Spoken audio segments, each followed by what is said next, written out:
1976 was the monkey crossroads. It was a year where soul met disco on neon dance floors, and voices we only heard once still echo in memory.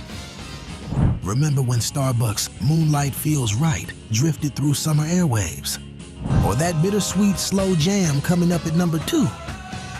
These are 10 one-hit R&B wonders from 1976 that burned fast but left a soulful mark forever. Number 10, Shake Your Rump to the Funk by the Bar-Kays.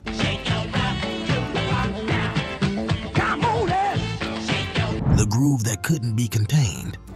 Coming out of Stax Records' Memphis legacy, the Bar-Kays had already seen tragedy and reinvention by the time they dropped this track in 1906. The song fused raw funk energy with the rising disco craze and signaled that the band was ready to light up a new decade after the heartbreaking 1907 plane crash that claimed Otis Redding and most of their original lineup. What made this track stand out was how unapologetically fun it was.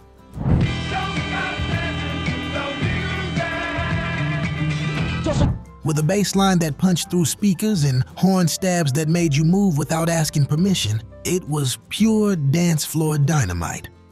For a brief moment, it felt like the Bar-Kays had tapped into the exact rhythm the world wanted.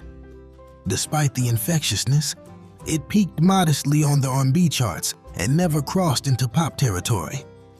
Still, if you were at a house party in 1906, this was the record that got aunties up and shaking like they were 20 again.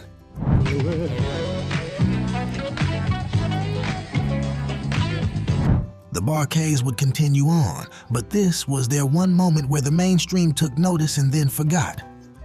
But we remember. If that was unfiltered funk fire, the next track slides us into something silky smooth. Number 9, There's a Moon Out Tonight by the Capris. Let's go strolling, there's a girl in my house. A doo-wop echo in a disco world. Wait, the Capris? In 1906, you bet. Though best known for their 1961 hit, the group briefly re-emerged with a re-recording of There's a Moon Out Tonight, in a re-release that struck nostalgic gold during a year obsessed with throwback harmonies. While technically a reissue, it charted anew and reminded everyone of R&B's doo-wop roots. That I adore, there's a... In an age of bell-bottoms and synths, this gentle ballad felt like a time machine. It brought back memories of slow dancing under high school gym lights, varsity jackets, and innocent kisses under street lamps. It stood out because it didn't try to compete with disco. It whispered instead of shouted.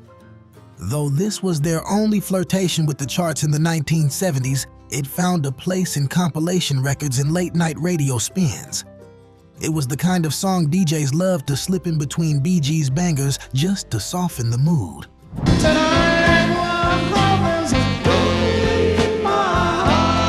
Forgotten now? Maybe. But one spin and you'll remember exactly where you were. If you think nostalgia hit hard here, just wait until the strings kick in on the next one. Number 8, You're a Star by Aquarian Dream.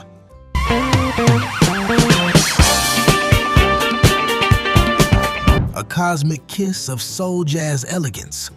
Released on Buddha Records in 1966, Aquarian Dream's You're a Star was produced by Norman Connors and felt like it was beamed down from another planet. Featuring Sylvia Striplin's dreamy vocals before her solo fame, this song shimmered with jazz funk polish and romantic sophistication. And I love you for it too, baby. Aquarian Dream were never a household name, but for crate diggers and soul connoisseurs, this track was a hidden gem. It spoke to a more refined nightlife. Think late dinners, candlelight, rooftop conversations about the future. It wasn't a club banger. It was a velvet groove meant to be felt more than danced to. The band dissolved not long after, with Striplin moving on to her own one-hit wonder in the 1980s. I dig your style. Can you dig it when you dig it? And you really dig it? But You're a Star lingered in underground lounges and radio mixes showing that even fleeting acts could create timeless elegance. We've been floating in outer space. Next, we're heading straight into the heat of the street. Number 7, Get Up Off of That Thing by James Brown. Get up off of that thing, and then you feel better. Funk's last true call to action. Yes, Brown had hits before and after, but in 1976, this one hit hard and ran. This track was Brown's only major chart success of that year, peaking at number 4 on the R&B chart. Get up off of that thing, and then you feel better. Get up off of that. It marked the last time his old school funk would break into mainstream consciousness before disco overtook radio. Brown recorded it live in the studio in New Orleans. He was fed up with people sitting at his shows, so he turned that frustration into this sweaty, relentless command. It's one of the few tracks where you can actually hear James laughing between lyrics, caught up in the groove he created. It's become a sample staple in halftime anthem, but in 1906 it was a moment of defiance. Get up off of that thing, and shake you. The godfather of soul wasn't going quietly.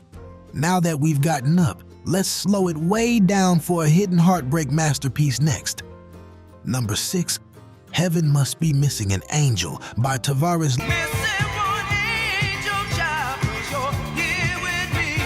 Love in Polyester Paradise. You couldn't walk into a roller rink in 1976 without hearing this soaring falsetto-drenched love song. Tavares, 5 Cape Verdean American brothers from Massachusetts, had a modest chart career. But this was the one that exploded. Peaking at number 3 on the R&B charts and charting internationally, it gave disco a soft heart and R&B a satin suit.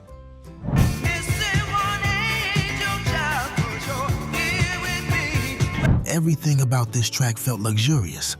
The strings, the harmonies, the breathy build-ups. It was romantic without being cheesy and catchy without losing its soul. For many, it was the slow dance of 1976, polished shoes sliding across waxed wood, hoping your crush didn't hear your heartbeat over the speakers. Tavares had other minor hits, but this one towers above them. It's the soundtrack of teenage dreams and adult memories, of high collars and slow turns.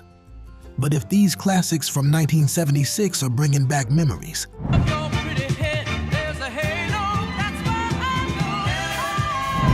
if these classics from 1976 are bringing back memories, give this video a thumbs up. It helps us keep the soul alive and stick around. We've still got 5 more forgotten treasures to rediscover. Number 5, Disco Lady by Johnnie Taylor.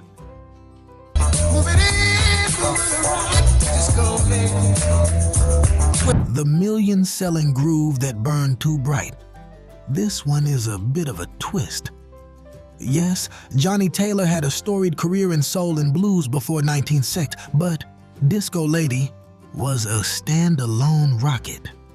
It hit number 1 on the Billboard Hot 100 and became the first single in history certified platinum.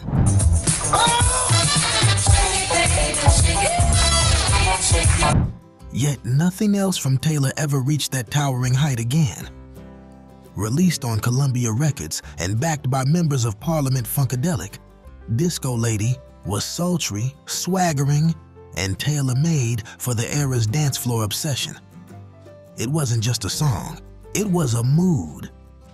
The kind you played while slipping on gold chains and platform shoes, heading to clubs like Studio 54.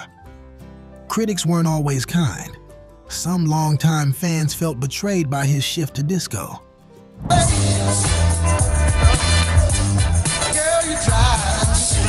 Taylor himself would later admit the success boxed him in. He never hit those commercial peaks again, though he kept performing for decades. Still, that one hit remains eternal. And now we turn to a track that barely cracked the charts, but cracked open hearts. Number 4, Diabo, Springtime Love by Paul Lewis.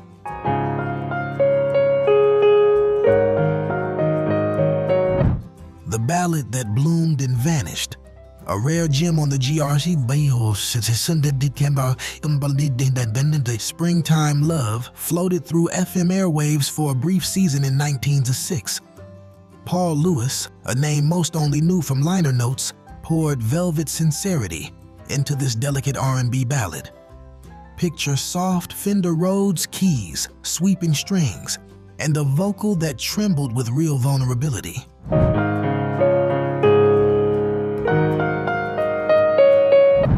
The story goes that Lewis recorded the track in a single session, hoping it might get some regional attention.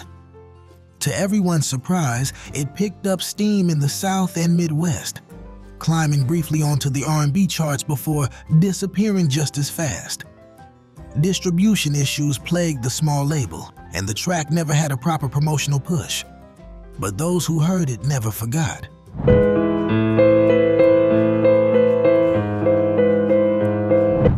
It's the kind of song you remember dancing to once, in a moment that felt like a movie scene. Today, it's a cult favorite among soul collectors, a quiet bloom that faded too soon. Speaking of cinematic sounds, wait until you hear the orchestral soul coming up next. Number 3, Tryin to Get Over by Major Harris. Smooth pain and Philly soul silk. After his time with the Delphonics, Major Harris went solo and found lightning in a bottle with Love Won't Let Me Wait in 1975. But his follow-up in 1976, Tryin to Get Over, hit the charts quietly and left just as fast. Yet, its emotional weight never really left. Released on Atlantic Records, the track leaned into the lush orchestral stylings of the Philly sound. I've been traveling night and day. I've been running all the way, baby. Think pillowy strings, jazzy guitar lines, and Harris' signature high tenor pleading for emotional release. It was adult soul, mature and aching. The problem was timing. It came out just as disco was devouring the R&B space. Radio programmers weren't giving slow burns like this the room to breathe. Despite that, Tryin to Get Over found a second life in late-night radio and breakup mixtapes for years to come. Kept running all the way, baby, trying to get to you. It's the kind of track that doesn't demand your attention. It just sits with you. If pain is the flavor here, the next song brings a whole new kind of sting. Number 2, I've Been Hurt by Bill Brandon. Attracted by this gypsy girl, she used me as a tool. The Southern soul scream that got lost in the shuffle. Recorded at the legendary Muscle Shoals Sound Studio and released on Prelude Records. This 1976 cut from Alabama's Bill Brandon is one of the deepest cries for love you've likely never heard. It barely grazed the charts, but those who know it speak of it with reverence. But I've been hurt so bad, been acting like a fool. Brandon wasn't a flashy frontman. He was a grinder, a voice for hire, a singer-singer. On I've Been Hurt, he channels Otis Redding level ache, pleading over a bed of gospel-tinged horns and churning organ swells. The production feels raw, soulful, and real. But there was no big tour, no national radio push.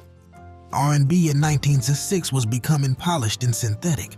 Ashamed of acting like a freak.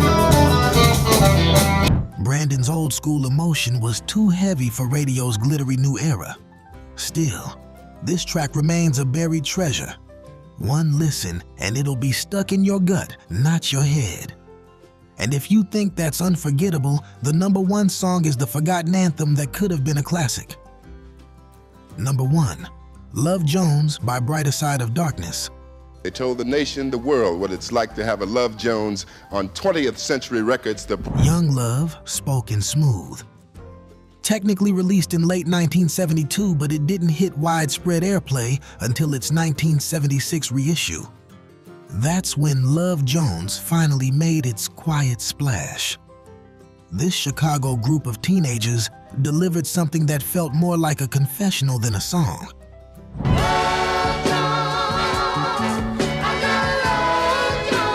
smooth spoken word verses, romantic angst, and a hook that stays with you long after the record ends. Love Jones was like the diary of a generation discovering love for the first time. The lead, 16-year-old Randolph Murph, delivered lines with a wisdom beyond his years. Meanwhile, the backing harmonies set the scene with silky sweetness. It wasn't flashy, it was sincere. Listen to me, girl. Please, listen to me. The group broke up shortly after their brief success. Internal conflict, label problems, and the unforgiving music machine swallowed them whole. Still, Love Jones lives on in sampling culture, slow jam playlists, and the memory banks of anyone who ever fell in love too fast. From cosmic grooves to tear-stained ballads, these 10 one-hit R&B wonders of 1996 remind us that even fleeting moments can echo forever. Thanks for taking this soulful journey with us. Subscribe to keep the groove alive and never miss our next stroll through R&B history. Up next, 10 forgotten one-hit R&B wonders from 1970. Click now and let's keep the rhythm rolling.